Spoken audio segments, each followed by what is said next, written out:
సినిమాలో ఒక డైలాగ్ అయితే ఉంటది, నా వెనకాల ఎవరున్నారో తెలుసా, నీ వెనకున్నోడికి చెప్పు నీ ముందున్నాడు మామూలోడు కాదని. పొద్దున్నుంచి గేమ్ చేంజర్ సినిమా పైన చాలా అంటే చాలా నెగిటివ్ రివ్యూస్ అయితే ఉన్నాయి, మిక్స్డ్ రివ్యూస్ అయితే ఉన్నాయి, అలాగే కొన్ని పాజిటివ్ రివ్యూస్ కూడా ఉన్నాయి. ఏ రివ్యూ అయినప్పటికీ వాళ్ళ ఒపీనియన్ అయితే వాళ్ళైతే చెప్పారు, దాన్ని అయితే నేనైతే అస్సలు తప్పు అయితే పట్టట్లేదు. ఇప్పుడు మనం ఈ వీడియోలో నిజంగా వాళ్ళు ప్రచారం చేస్తున్నంత బ్యాడ్ గా ఉందా సినిమా అనే దాని గురించి అయితే క్లియర్ కట్ గా అయితే మాట్లాడుకుందాం. పాజిటివ్స్ గురించి మాట్లాడుకుందాం, అలాగే నెగిటివ్స్ గురించి కూడా సిగ్గు లేకుండా అయితే మాట్లాడుకుందాం. దీంట్లో ఎటువంటి డౌట్ అయితే లేదు. ఇంకా ఈ సినిమాలో ఉన్న మెయిన్ పాజిటివ్ థింగ్, అలాగే మెయిన్ పిల్లర్ ఈ సినిమాకి ఏంటయ్యా అంటే అప్పన్న క్యారెక్టర్.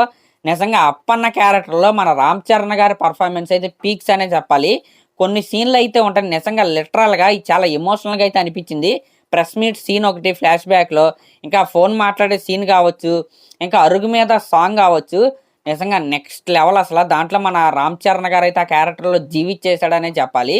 ఇంకా నెక్స్ట్ పాజిటివ్ థింగ్ ఏంటంటే అంజలి గారి క్యారెక్టర్ ఫ్లాష్ బ్యాక్లో, నార్మల్గా నేను చెప్పట్లేదు, ఫ్లాష్ బ్యాక్లో ఆవిడ క్యారెక్టర్ అయితే చాలా అంటే చాలా బాగుంది. వీళ్ళిద్దరి మధ్య ఉన్న కెమిస్ట్రీ అయితే నెక్స్ట్ లెవెల్ అసలు, నెక్స్ట్ లెవెల్. ఇంకా ఎస్జే సూర్య గారి క్యారెక్టర్ ఏదైతే ఉందో, ఆయన పర్ఫార్మెన్స్ ఏదైతే ఉందో, ఆయన క్యారెక్టర్కి ఆయన అయితే 100కి 1000% అయితే న్యాయం అయితే చేశాడు. ఇంకా అవుట్ ఆఫ్ సిలబస్ ఏంటయ్యా అంటే మన జయరామ్ గారి క్యారెక్టర్. నిజంగా ఆ క్యారెక్టర్ అంత కామెడీని జనరేట్ చేస్తుందని నేనైతే అనుకోలేదు. ఇంకా మన శ్రీకాంత్ గారు ఉన్నంతసేపు కూడా చాలా అంటే చాలా బాగా చేశారు. ఆయన క్యారెక్టర్ కూడా చాలా అంటే చాలా బాగుంది. ఇంకా మన సైడ్ సత్యం క్యారెక్టర్ కూడా బాగుంది. ఇంకా వీళ్ళందరి పర్ఫార్మెన్స్లు అయితే ఓకే. ఇంకా కీరా అద్వానీ పర్ఫార్మెన్స్ విషయానికి వస్తే, పర్ఫార్మెన్స్ కంటే ఆవిడ డ్యాన్స్ గురించి అయితే మనం అయితే మాట్లాడుకోవాలి. దోప్ సాంగ్లో కావచ్చు, జరగండి సాంగ్లో కావచ్చు, అంటే ఆవిడ డ్యాన్స్ అయితే చాలా అంటే చాలా బాగా వేసింది. అంటే యాక్టింగ్ పరంగా ఆవిడకి యాక్టింగ్ని ప్రూవ్ చేసుకునే స్కోప్ ఉన్న క్యారెక్టర్ అయితే కాదు కాబట్టి మనం దాని గురించి అయితే ఆవిడ యాక్టింగ్ గురించి అయితే మాట్లాడుకోవాల్సిన అవసరం అయితే లేదు.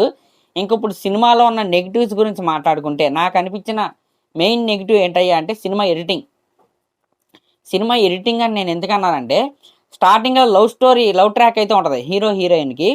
దానికి ఒక 60% ఆడియన్స్ అయితే కనెక్ట్ అవుతారు, ఒక 40% ఆడియన్స్ అయితే కనెక్ట్ అవ్వరు.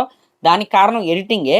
అంటే ఒక ఎస్టాబ్లిష్మెంట్ మిస్ అయిందా అనిపించింది నాకైతే. అంటే ఆడియన్స్ ఇన్వాల్వ్మెంట్ అనేది ఆ సీన్కి, ఆ లవ్ ట్రాక్ అనేది కొద్దిగా తగ్గిద్ది. దాన్ని ఎడిటింగ్లోనే నేను ఎందుకన్నానంటే, మెయిన్గా ఎడిటింగ్ గురించి ఎందుకు చెప్తున్నానంటే, కొన్ని సీన్లు అయితే లేపేసినట్టు అయితే నాకైతే అనిపించింది. ఎందుకు అనిపించింది, లేపేసారు ఖచ్చితంగా. ఆ లవ్ ట్రాక్ని ట్రిమ్ చేయకుండా ఉంటే బాగుండని నాకైతే అనిపించింది. ఎందుకయ్యా అంటే మన రామ్ నందన్ క్యారెక్టర్ అనేది మంచి ఊపు మీద అయితే ఉంటాడు. ఆ క్యారెక్టర్ ఆర్కి కారణం అయ్యేదే మన కీరా అద్వానీ. కాబట్టి వాళ్ళిద్దరి మధ్య ఉన్న లవ్ ట్రాక్ అనేది ఎందుకు ట్రిమ్ చేశారో నాకైతే అర్థం కాలేదు. ఇంకా మన గేమ్ చేంజర్ సినిమా ఆల్బంలో యునానిమస్ రెస్పాన్స్ వచ్చిన సాంగ్ ఏంటయ్యా అంటే నానా హైరానా సాంగ్. అలాంటి సాంగ్ని లేపేసి 14వ తారీఖు నుంచి వీళ్ళైతే యాడ్ చేస్తారంట. టెక్నికల్ ఇష్యూ ఏదో ఉందంటున్నారు. 3 సంవత్సరాలు తీశారు సినిమా, 3 సంవత్సరాల నుంచి తెలియదా టెక్నికల్ ఇష్యూ వస్తుందని? మీరే అర్థం చేసుకోండి. 75 కోట్లైన సాంగ్స్కి యునానిమస్ రెస్పాన్స్ వచ్చిన సాంగ్, ఆఫ్లైన్లో భయంకరమైన రీచ్ ఉన్న సాంగ్ని మీరు ఫస్ట్ రోజు సినిమా హాల్లో లేదు సినిమా, ఆ సాంగ్ కోసం వచ్చిన వాళ్ళు కూడా ఉన్నారు. ఆ ఇన్ఫ్రారెడ్ కెమెరా అసలు ఎలా ఉంటుంది, ఆ సాంగ్ విజువల్స్ చూద్దామని వచ్చిన వాళ్ళు కూడా ఉన్నారు. వాళ్ళైతే డిసప్పాయింట్ అయితే అయ్యారు, ఇదైతే నిజం. ఇంకా సినిమాలో ఉన్న నెక్స్ట్ ఫ్లో ఏంటయ్యా అంటే, ఆఫ్టర్ ఫ్లాష్ బ్యాక్ సీన్స్ ఏవైతే ఉన్నాయో అది మేజర్ డ్రాబ్యాక్ సినిమాకి. అంటే సినిమా ఫ్లాష్ బ్యాక్ వరకు ఎలా ఉంది గ్రాఫ్, ఆ ఫ్లాష్ బ్యాక్ తర్వాత ఎలా అయింది, అదైతే నిజం. ఇంకొద్దిగా బాగా వర్కౌట్ చేస్తుంటే బాగుండని అనిపించింది. కానీ వీళ్ళు ఎంచుకున్న స్టోరీ ఏదైతే ఉందో అది మనం డైరెక్టర్ శంకర్ గారిని నేనైతే డైరెక్ట్గా అనలేను. ఎందుకంటే ఆ స్టోరీని మన హీరో గారు, ప్రొడ్యూసర్ గారు కూడా వినే సినిమా అయితే చేశారు కాబట్టి నేను డైరెక్టర్ శంకర్ని అయితే బ్లేమ్ అయితే చేయట్లేదు. కానీ ఆ స్టోరీ అయితే not up to the mark. And ఆ స్టోరీ లైనే ఈ రోజుల్లో తీయాల్సిన సినిమా కాదు అది. అంటే వెరీ అవుట్డేటెడ్ స్టోరీ అనిపించింది. కానీ ఆ స్టోరీలో కూడా మన రామ్ చరణ్ గారి పర్ఫార్మెన్స్ ఏదైతే ఉందో నెక్స్ట్ లెవెల్. ఇప్పుడు వచ్చే ప్రతి రూపాయి కూడా మన రామ్ చరణ్ గారి పేరు మీద అయితే రాబోతుంది.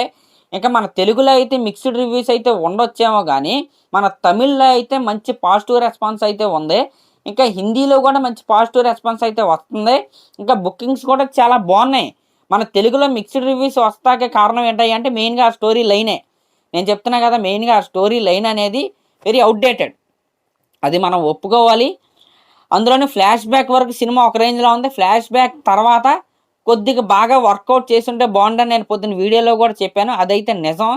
ఈ వీడియో చూసినప్పుడు మీకు ఎవరికైనా కోపం అయితే రావచ్చు, కానీ తప్పదనమాట. సినిమాలో ఉన్న మేజర్ ఫ్లో అయితే ఆ ఫ్లాష్ బ్యాక్ అయిన తర్వాత సీన్లే బాగున్నాయి, బాలేదని నేను అంటలేదు, కానీ not up to the mark అనమాట. ఫ్లాష్ బ్యాక్ ఎంత హై ఇచ్చేసి అక్కడ వరకు సినిమా ఇంటర్వెల్ ట్విస్ట్ కానీ అంటే ఒక రేంజ్లో వెళ్తుంది సినిమా అప్పటి వరకు. ఆ ఫ్లాష్ బ్యాక్ తర్వాత ఇలా గ్రాఫ్ ఇలా అవ్వటం వల్లే సినిమాకి ఈ రోజున ఇలా మిక్స్డ్ రివ్యూస్ అయితే వస్తున్నాయి.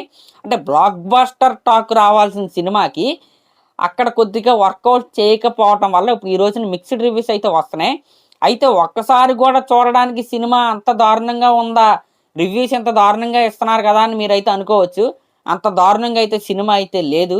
ఈజీగా ఒక్కసారి కాదు, రామ్ చరణ్ గారి కోసం ఎన్నిసార్లు అయినా చూడొచ్చు. ఆయన క్యారెక్టర్, అప్పన్న క్యారెక్టర్ ఏదైతే ఉందో, నా భూతో నా భవిష్యత్, అది నిజంగా పర్ఫార్మెన్స్ అయితే ఇచ్చి పడేశాడండి. నిజం చెప్తున్నాగా, ఈ సినిమాలో వచ్చే ప్రతి రూపాయి రామ్ చరణ్ గారి పేరు మీద రాబోతుంది. రేపొద్దున మీరు నెగిటివ్ రివ్యూస్ అయితే ఇస్తున్నారు, నేను దాని రెస్పెక్ట్ ఇస్తా. ఎందుకంటే మీ ఒపీనియన్ అయితే మీకైతే ఉండొచ్చు. ఇప్పుడు నేను ఒక ఒపీనియన్ చెప్పా, మీరు ఒక ఒపీనియన్ చెప్తారు, ఓకే ఫైనల్. దాని గురించి అయితే నేనైతే మాట్లాడదలుచుకోలేదు. కానీ రామ్ చరణ్ గారి పర్ఫార్మెన్స్ గురించి ఎవరైనా మాట్లాడితే దాన్ని అయితే నేనైతే ఒప్పుకోను. ఆయనకి 100కే 1000% అయితే ఆయన అయితే ఇచ్చాడు.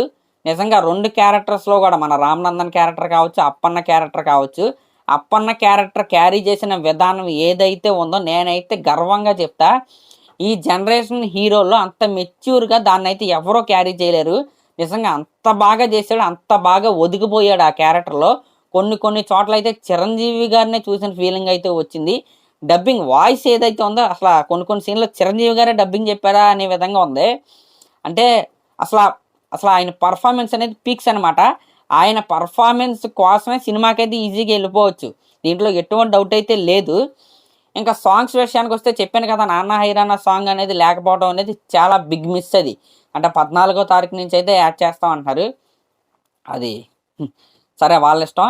ఇంకా రామచ్చ సాంగ్లో ఒక స్టెప్ అయితే వేస్తాడు, మధ్యలో మ్యూజిక్ వస్తుంది కదా, 2 minutes లోపు అయితే ఉంటుంది.